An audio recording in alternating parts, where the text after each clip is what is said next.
보실 말씀은 욥기 성경 19장 1절부터 29절까지의 말씀입니다. 욥기 19장 1절부터 29절까지입니다. 욥이 대답하여 이르되 너희가 내 마음을 괴롭히며 말로 나를 짓부수기를 어느 때까지 하겠느냐. 너희가 10번이나 나를 학대하고도 부끄러워 아니하는구나. 비록 내게 허물이 있다 할지라도 그 허물이 내게만 있느냐. 너희가 참으로 나를 향하여 자만하며 내게 수치스러운 행위가 있다고 증언하려면 하려니와 하나님이 나를 억울하게 하시고 자기 그물로 나를 에워싸신 줄을 알아야 할지니라. 내가 폭행을 당한다고 부르짖으나 응답이 없고 도움을 간구하였으나 정의가 없구나. 그가 내 길을 막아 지나가지 못하게 하시고 내 앞길에 어둠을 두셨으며 나의 영광을 거두어 가시며 나의 관모를 머리에 벗기시고 사면으로 나를 허르시니 나는 죽었구나. 내 희망을 나무 뽑듯 뽑으시고 나를 향하여 진노하시고 원수같이 보시는구나. 그 군대가 일제히 나와서 길을 도두고 나를 치며 내 장막을 둘러 진을 쳤구나. 나의 형제들이 나를 멀리 떠나게 하시니 나를 아는 모든 사람이 내게 낯선 사람이 되었구나. 내 친척은 나를 버렸으며 가까운 친지들은 나를 잊었구나. 내 집에 머물러 사는 자와 내 여종들은 나를 낯선 사람으로 여기니 내가 그들 앞에서 타국 사람이 되었구나. 내가 내 종을 불러도 대답하지 아니하니 내 입으로 그에게 간청하여야 하겠구나. 내 아내도 내 숨결을 싫어하며 내 허리의 자식들도 나를 가련하게 여기는구나. 어린 아이들까지도 나를 업신여기고 내가 일어나면 나를 조롱하는구나. 나의 가까운 친구들이 나를 미워하며 내가 사랑하는 사람들이 돌이켜 나의 원수가 되었구나. 내 피부와 살이 뼈에 붙었고 남은 것은 겨우 잇몸뿐이로구나. 나의 친구야, 너희는 나를 불쌍히 여겨다오. 나를 불쌍히 여겨다오. 하나님의 손이 나를 치셨구나. 너희가 어찌하여 하나님처럼 나를 박해하느냐. 내 살로도 부족하냐. 나의 말이 곧 기록되었으면 책에 씌어졌으면 철필과 납으로 영원히 돌에 새겨졌으면 좋겠노라.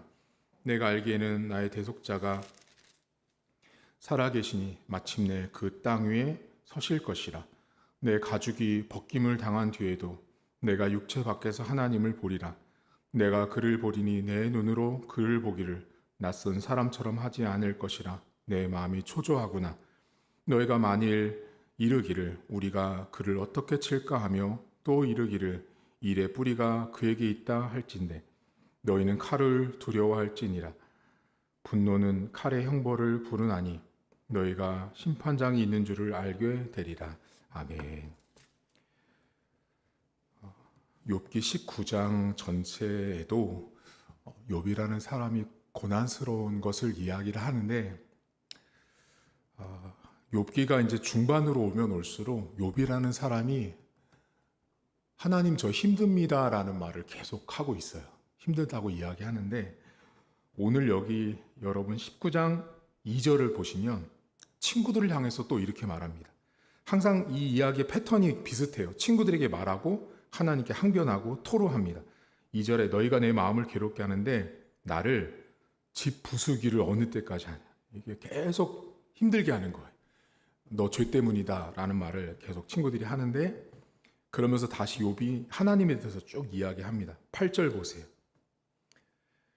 7절에 보면 응답도 없고 내 길을 막아 지나가지 못하게 하시고 앞길에 어둠이 있고 10절 사면으로 나를 헐고 희망을 나무 뽑듯 뽑아버리시죠. 13절 보세요.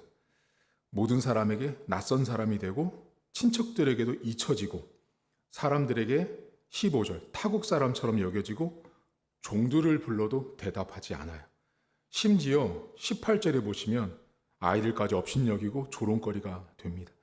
19절에 사랑하는 사람들이 돌이켜 자신의 원수가 되는 상황이 됩니다. 그러니까 지금 욥이라는 사람은 그냥 살지 않고 싶은 거예요. 지금 이 상황을 보면 너무너무 힘든 상황에 처해 있는 게 욥인데, 제가 여러분 욥기를 쭉 보시면 아시지만 욥이 이렇게 하나님을 이야기하지만 그 안에 그 사람의 신앙이 담겨 있어요. 고백이 담겨 있는 절들이 좀 있거든요. 오늘은 25절이에요. 25절에 내가 알기에는 나의 대속자가 살아계시니 마침내 그가 땅 위에 서실 것이라 는 25절, 욥기 15장 25절이 나오는데요.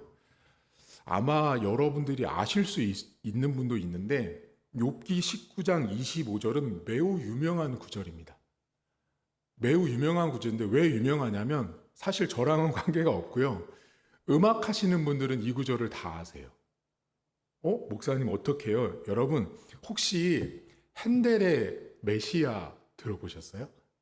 핸델의 메시아 그게 1부, 2부, 3부로 되어 있거든요. 저도 잘 몰라요.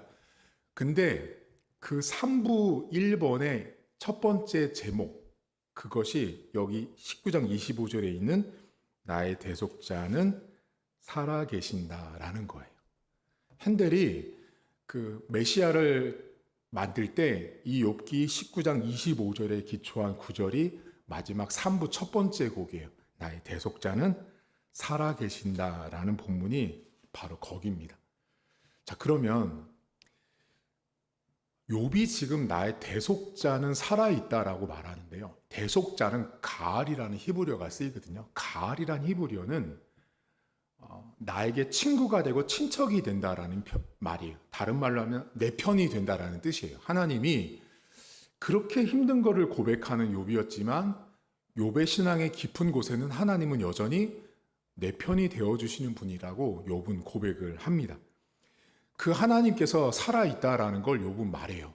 근데 흥미로운 것은 뭐냐면 사실 욥은 죽어있는 사람 같은 거죠. 지금 욥의 고백들을 다 들어보시면 여러분, 욥은 죽은 사람이에요. 여러분 혹시 어제 그제 했던 말씀 중에 기억나시는 게 있을지 모르겠는데 욥이 뭐라 그러죠? 무덤, 구더기를 어머니, 아버지라고 부르잖아요. 그러니까 욥이라는 사람은 살아있는 사람이 아닌 거예요. 살아있지만 죽은 사람이죠. 근데 죽은 사람이 뭐를 말하고 있냐면 살아계신 하나님을 말하고 있는 거예요. 욥의 처지와 상황과 형편은 죽음의 상황에 있지만 그는 여전히 그 가운데 살아있는 하나님, 내 편이 되어주시는 하나님을 욥은 말을 하고 있습니다. 근데 여기에서 이해하기 어려운 말이 나와요. 25절을 다시 보시면 내가 알기에 나의 대속자 하나님은 살아계시는데 마침내 그가 땅 위에 서신다라는 말이 나오거든요. 이게 어려운 말이에요. 갑자기 하나님이 땅 위에 선다라는 말이 나오는데 이 땅은 여러분 욥기 성경 안에서 이 땅은 뭐를 말할 것 같아요? 제가 방금 전에 답을 말씀드렸는데 무덤이에요. 무덤. 땅에다가 무덤을 만들잖아요. 자, 그러면 땅 위에라는 건 무덤 위에 하나님이 서신다라는 말은 뭐냐면 여러분 무덤 위에 하나님이 선다라는 말은 어떤 뜻이냐면 생명을 주신다는 뜻이에요. 죽어있는 공간에 죽어있는 장소에 죽어있는 것 같은 욥의 상황에 하나님이 서시면 그 대속자가 서시면 죽어있는 내 상황도 회복되고 너희들 친구들에게 이렇게 하면 너희들이 나를 그렇게 정죄하지만 하나님이 나를 변호해 주신다. 하나님이 내 편이 되어주셔서 너희들의 말이 틀렸음을 하나님이 나를 대신하여 내 무덤 위에서 여러분 생각해 보세요. 무덤에서 죽은 사람은 말을 못 하잖아요. 아무 말도 할 수 없는 거죠. 그런데 그 무덤 위에 서신 하나님이 나를 대신하여 너희들에게 변론할 것이고 욥의 의로움과 욥이 하나님 앞에 어떤 존재인지를 말해 줄 것이다 라는 말입니다. 오늘 여러분들과 욥기 19장에서 25절을 여러분과 나눈 건데요. 여러분 하나님은 우리의 삶 속에 죽음처럼 여겨지는 상황 속에서 하나님은 그 땅 위에 서시는 거예요. 그러니까 우리가 생각할 때는 그렇잖아요. 참 그거를 거기에 서면 안 될 것 같은 여러분 생각해 보세요. 우리가 무덤 위에 서가지고 이 무덤에 살아날 거라고 생각하는 사람이 세상 천지 어디 있어요? 없죠. 근데 하나님이 욥은 뭐를 본 거예요? 하나님은 무덤 위에 서시면 하나님이 무덤에 서면 죽음도 생명으로 바뀔 수 있다는 걸 고백하는 거예요. 여러분, 우리 인생에는요, 무덤인 게 있죠. 무덤, 어둠, 희망이 없는 것이죠. 절망스러운 것이 있습니다. 그것이 우리 삶에 있는, 어쩌면 욥이 고백하고 있는 땅이죠. 땅 속에 묻혀서 아무 말도 할 수 없는 거죠. 근데 여러분, 아무 말도 할 수 없고, 내가 대변할 수도 없고, 내가 항변할 수도 없고, 내가 나를 변호할 수 없을 때 내 인생의 무덤 위에 서시는 하나님을 볼 수 있어야 돼. 그게 믿음의 사람이에요. 욥이라는 사람이 그래서 되게 멋진 사람이에요. 우리는 고난을 보잖아요. 고통을 보잖아요. 환난을 보잖아요. 그게 누구였냐면 엘리바스와 빌닷과 소발인 거예요. 그 사람들은 모든 고난을 보면서 너 죄 지어서 그래. 너 죄 때문에 그래라고 말하는데 욥은 뭐래요? 내 절망스러운 상황 위에 서서 나를 변호하고 나에게 다시 생명을 주시고 나를 다시 회복하시는 하나님을 욥은 고백을 하고 있습니다. 여러분 어떤 무덤에서 살고 계세요? 각자마다 무덤이 다 있을 수 있습니다. 말 못하는 무덤들이죠. 내가 일어날 수 없는 무덤들, 내가 도저히 깨어날 수 없는 무덤들, 내 힘으로는 박차고 일어날 수 없는 무덤들에 우리가 누워 있지만 하나님이 여러분 인생의 무덤 위에 서시면 거기에 회복이 있습니다. 거기에 살아남이 있고 은혜가 있는 것입니다. 욥은 그래서 믿음의 사람이에요. 그래서 오늘을 살고 있는 우리들에게 되게 많은 메시지를 주고 있는 거예요. 우리는 사실 욥처럼은 아니거든요. 우리가 아무리 힘들다고 하고 아무리 어렵다고 말을 해도요, 욥처럼은 아니에요. 그래서 사실은요, 솔직히 말씀드리면 저는 욥기를 오늘 새벽마다 여러분과 같이 나누고 있잖아요. 죄송하지만 욥기 설교를 하기가 너무 싫어요. 무슨 말씀인지 이해 가실 거예요. 욥기 설교를 하기가 싫은 거예요. 왜냐하면 욥기 성경을 읽으면 읽을수록 너무 초라한 거죠. 와, 어떻게 이렇게 살지? 어떻게 이렇게 고백할 수가 있지? 라는 말이 나오는 거죠. 우리는 못하는데, 저는 못하는데요. 고통스럽고 어려운데 욥만큼은 아니지 않냐라는 그 소리가 계속 내 마음 가운데 들리는 거예요.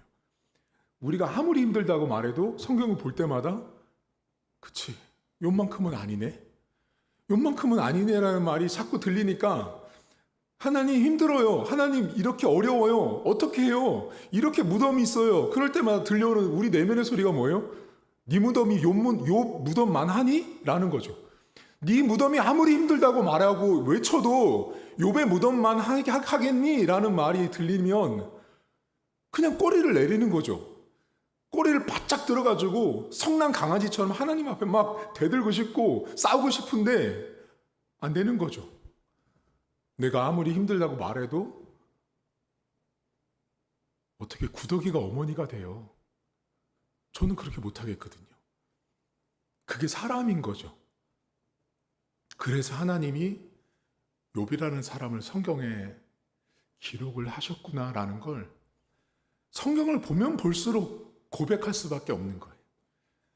여러분 오늘 여러분에게는 다 무덤이 한 자락씩은 다 있습니다. 평수도 다를 것이고 깊이도 다를 것이고 썩어 있는 내용의 수준도 다 다를 거라고 저는 생각이 들어요.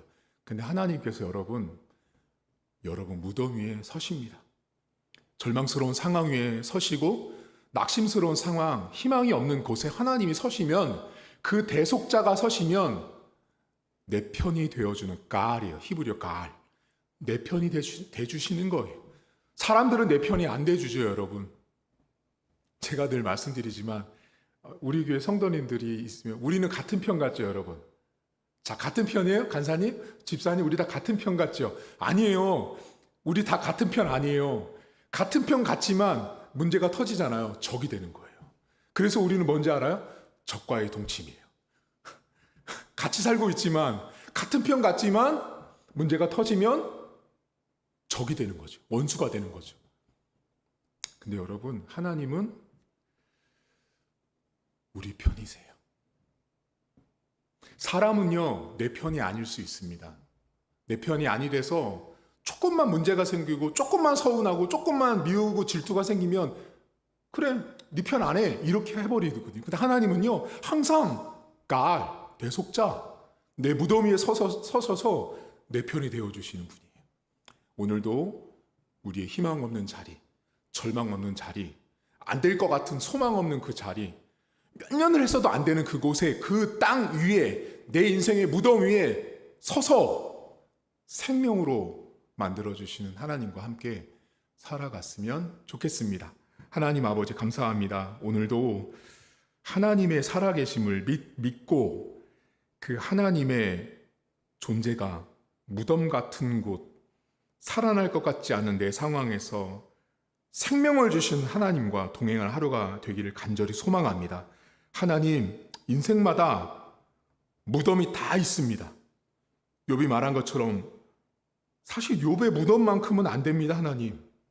그런데 하나님, 욥의 무덤만큼 안 되지만 제 무덤도 힘듭니다, 하나님. 우리가 가지고 있고 내가 누리고 있고 내가 살아가고 있는 내 삶의 무덤도 하나님 솔직히 어렵고 힘들고 버겁고 그 무덤에서 뭔가 나올 것 같지 않은데 하나님은 우리에게 욥의 무덤을 보라고 이야기하고 있는 것입니다. 그래서 하나님 솔직히 어렵고 설교하는 저도 많이 부담되고 어렵습니다. 고통스럽고 어렵고 힘든데 하나님은 끊임없이 우리의 삶 가운데 욥만큼 하냐, 욥의 무덤만큼 하냐라는 말씀이 들려질 때마다 아무 소리도 못하는 제 입을 보고 제 마음을 보면서 하나님 어찌해야 합니까? 저보고 어떻게 하라고 합니까? 라는 고백밖에 나오지 않습니다. 하나님 아버지, 성도들의 삶에는 무덤이 다 있습니다. 그냥 하나님 욥이랑 비교하지 마시고 우리가 갖고 있는 무덤만을 바라봐 주시는 그 하나님을 오늘 우리가 붙잡습니다. 내 무덤을 바라보시면서 생명이 없고 희망이 없고 절망스럽고 일어날 것 같지 않은 그곳에 우뚝 서셔서 나를 다시 한번 오뚜기처럼 이렇게 세워주시고 내 가정과 내 삶 속에 생명을 부어주시는 하나님 아버지를 이 새벽에 성도들이 붙들게 하시고 우리의 삶 가운데 내가 그 생명을 일으킬 수 없을 때 무덤 같은 내 삶의 처지와 환경 속에 서서 생명을 불어넣어 주시는 나의 대속자, 내 편 되신 하나님. 사람은 다 나를 떠날 수 있지만 영원히 떠나지 않는 내 편 되시는 하나님, 가을 되시는 대속자 되신 하나님 아버지를 붙들고 오늘도 하나님이 내 편이라는 사실을 기억하고 아무것도 희망이 없는 곳에 생명으로 역사하시는 주님을 붙들고 나가는 우리 온 교회 성도들의 삶이 될 수 있도록 은혜를 베풀어 주옵소서. 감사드리며 예수님의 이름으로 기도하옵나이다. 아멘. 하늘에 계신 우리 아버지, 아버지의 이름을 거룩하게 하시며 아버지의 나라가 오게 하시며 아버지의 뜻이 하늘에서와 같이 땅에서도 이루어지게 하소서. 오늘 우리에게 일용할 양식을 주시고 우리가 우리에게 잘못한 사람을 용서하여 준 것 같이 우리 죄를 용서하여 주시고 우리를 시험에 받지 않게 하시고 악에서 구하소서. 나라와 권능과 영광이 영원히 아버지의 것입니다. 아멘.